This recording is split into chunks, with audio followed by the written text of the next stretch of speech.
This is Wrestling's Greatest Moments. Hey now, it's time for another episode of Wrestling's Greatest Moments. Andre the Giant battled a who's who of wrestling opponents, but Hulk Hogan was arguably his greatest foe. Sit back as Wrestling's Greatest Moments looks at Andre vs. Hogan, the early years, 1977 to 1980, Part 1. Before we get started, don't forget to subscribe to our channel and hit the notification bell so you don't miss a single video.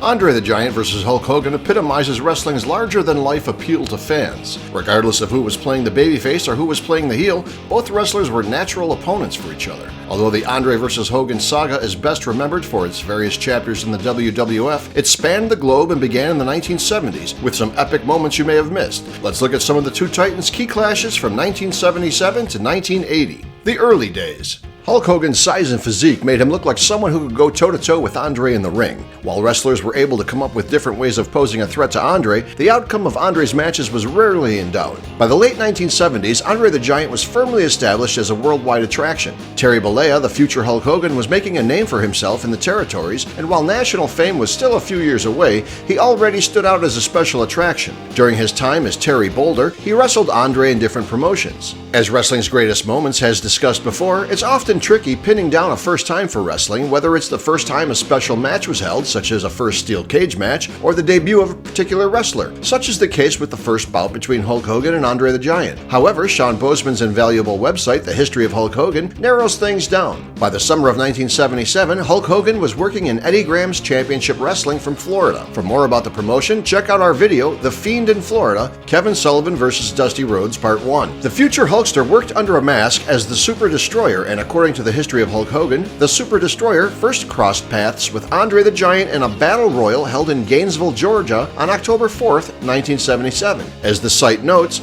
this is likely the first match of any kind that saw Hogan and Andre face each other. The results of the 11-man battle royal are unknown, but what a sight it must have been watching someone as big as Hogan match up against the eighth wonder of the world. Interestingly, the two would meet again 3 days later in Tallahassee, Florida, again clashing in a battle royal. However, Hogan's Florida career wasn't working out as he'd thought. In his second memoir, My Life Outside the Ring, he talks about how he felt the wrestlers around him didn't respect him and considered him a mark. Hogan passed on the opportunity to jump to a promotion in Kansas City and recalls, "That was that. No offense to Kansas City, but I wasn't about to be banished off to Hicksville, and I sure wasn't going to sit there and be humiliated any more than I already had been for the last year and a half. So that was the end. 3-4 months into my professional wrestling career, I walked away. I was done." Those battles with Andre might have become footnotes in wrestling history had Hogan stepped away from wrestling for good. Fortunately for Hulkamaniacs, the wrestling bug proved too hard to resist. As noted in Bertrand Hebert and Pat LaProde's book, The Eighth Wonder of the World, The True Story of Andre the Giant, Bollea had befriended superstar Billy Graham and he gave him a call to see if he could get booked outside Tampa. Graham sent him to Southeastern Championship Wrestling and their booker, a French-Canadian named Louis Tillier.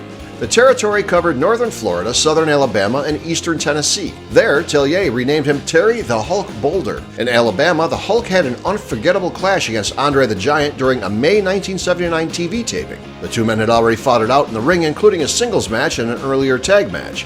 Now the two were about to engage in one of wrestling's time-honored tests of strength, an arm wrestling match. The Hulk's manager, Billy Spears, stood at ringside while Hulk and Andre prepared to prove their might. The TV taping was pure old-school wrestling from the 1970s as it was held in a small studio with an equally small audience. However, the audience wasn't sitting on their hands as they knew they were about to see something momentous. Andre and Boulder struggled to gain the advantage, with Boulder eventually gaining an edge.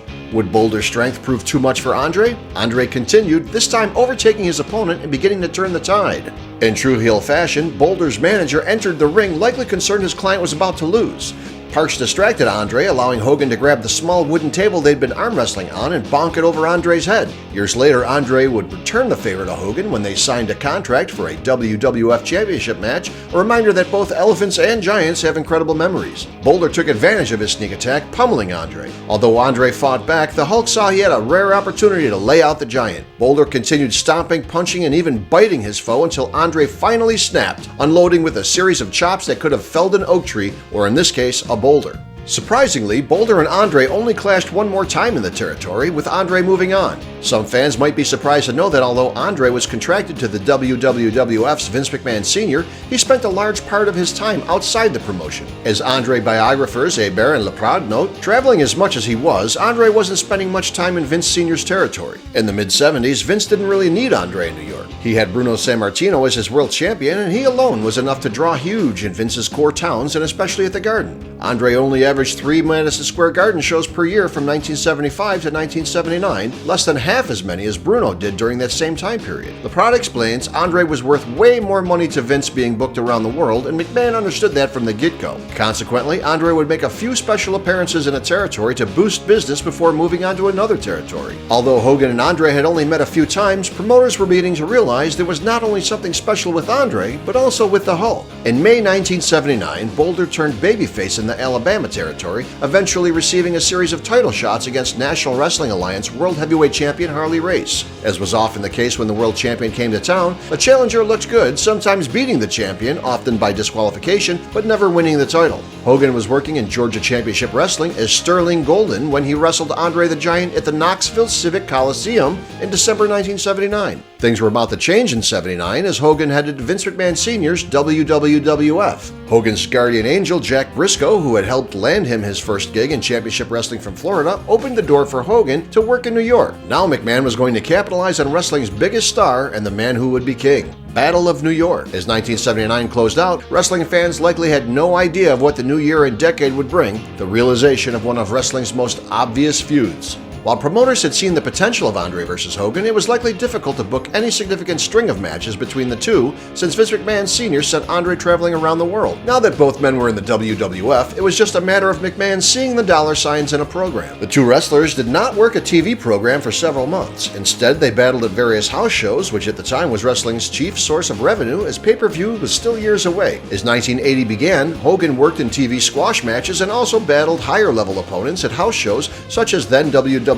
Tag Team Champion Tito Santana and veteran grapplers Dominic DeNucci and Rene Goulet. The WWF took its time building up to an Andre vs. Hogan series, however, at least on television. The two tussled at an occasional house show, such as a January 5th, 1980 match at the Baltimore Civic Center. The match ended in a draw, but there was nothing booked on television yet. Hogan proclaimed himself the new king of wrestling during a TV promo on the January 5th, 1980 edition of All-Star Wrestling. Savvy fans knew this meant that a collision with both WWF champion Bob Backlund and Andre the Giant was inevitable if Hogan wanted to usurp the crown. As 1980 progressed, Hogan received occasional title shots against Bob Backlund. Although he usually defeated Backlund by countout, he failed to pin or submit him, allowing Backlund to retain the title and set things up for rematches down the road. As for Andre, it wasn't until spring that Hogan and Andre would do battle. The two clashed at house shows in March, with their matches ending inconclusively with double countouts or double disqualifications. While the WWF hadn't booked Hogan vs. Andre on television yet, the two were booked for a major show outside the WWF. On August 2nd, Hogan and Andre met at the New Orleans Superdome as part of Mid-South Wrestling's latest Superdome extravaganza. This was a huge show main evented by a steel cage dog collar match between the Junkyard Dog and Freebird Michael Hayes. While one source claims Andre won the match, most sources describe the match as ending in a double countout, which makes sense in light of how the Hogan vs. Andre matches were booked around this time. According to historian Pat Leprade, booking Hogan vs. Andre at the New Orleans Superdome proved tricky. That night in New Orleans proved to be tricky. In his book, promoter Bill Watts explains that Andre and Hogan were sent to his show by Vince McMahon, who told him Hogan should lose to Andre. Watts then claimed Hogan didn't want to put the Giant over, which infuriated Andre. Like many wrestling stories, this one also has different sides. In his memoir, Hollywood Hulk Hogan, the Hulkster claims, "I remember one time Vince McMahon Sr. sent Andre and me to Louisiana to wrestle in the Superdome. Bill Watts, the promoter in Oklahoma and Louisiana, had wanted me to do a job for, in other words lose to, his local champion, a guy named Wahoo McDaniels. But Vince McMahon Sr. had told me not to do any jobs because I was supposed to lose to Andre after I made myself look big by beating Wahoo McDaniels." Nonetheless, Leprade questioned some of the story, noting Wahoo, like Hogan, was brought in from outside the promotion, and as Leprade argues, how could Watts have sold Hogan to the fans as a threat to Andre if he had lost to Wahoo earlier that night? Furthermore, Watts denies he suggested Hogan wrestle Wahoo, let alone lose to him. That never happened. They never wrestled in the Superdome, and if they had, why would I have cared who won? Wahoo was just in and out for me, not a mainstay. I wouldn't have cared who won or lost. LeProd theorizes that Hogan may have wanted to avoid losing as he and Andre were scheduled for a huge match the following week. More about that in a bit. Watts recalls telling Hogan that he and Andre could work things out in the ring. Bill writes in his memoir, "I went and told Andre the situation and he just said, 'I'll take care of it, boss,' and take care of it he did." Hogan remembers Andre took his frustration out on him in the ring. Well, Bill Watts wasn't happy that I wouldn't lose to his boy, so when Andre got to the Superdome, Bill Watts pulled him aside and told him I wouldn't do jobs, not even for Andre, even though I was there for that very reason. Andre was so off he damn near killed me. He messed up my shoulder, screwed my neck up, and suplexed me on my head.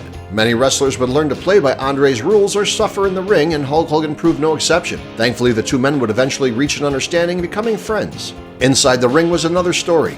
Big things were coming as the WWF would finally launch a full-scale series between the two. However, another high-profile match awaited the two, and one that was booked with surprisingly little fanfare. Join us in part 2 as we look at the Showdown at Shea, Hogan and Andre's battles in Japan, and how the Hogan and Andre feud lit up arenas for the rest of the year. What are your favorite moments of Andre vs. Hogan? Share your thoughts in the comments section and let us know if there are any videos you'd like Wrestling's Greatest Moments to cover. In the meantime, hit that like button, subscribe to our channel, follow us on Twitter and Instagram, and spread the good news about Wrestling's Greatest Moments, the channel that celebrates the squared circle.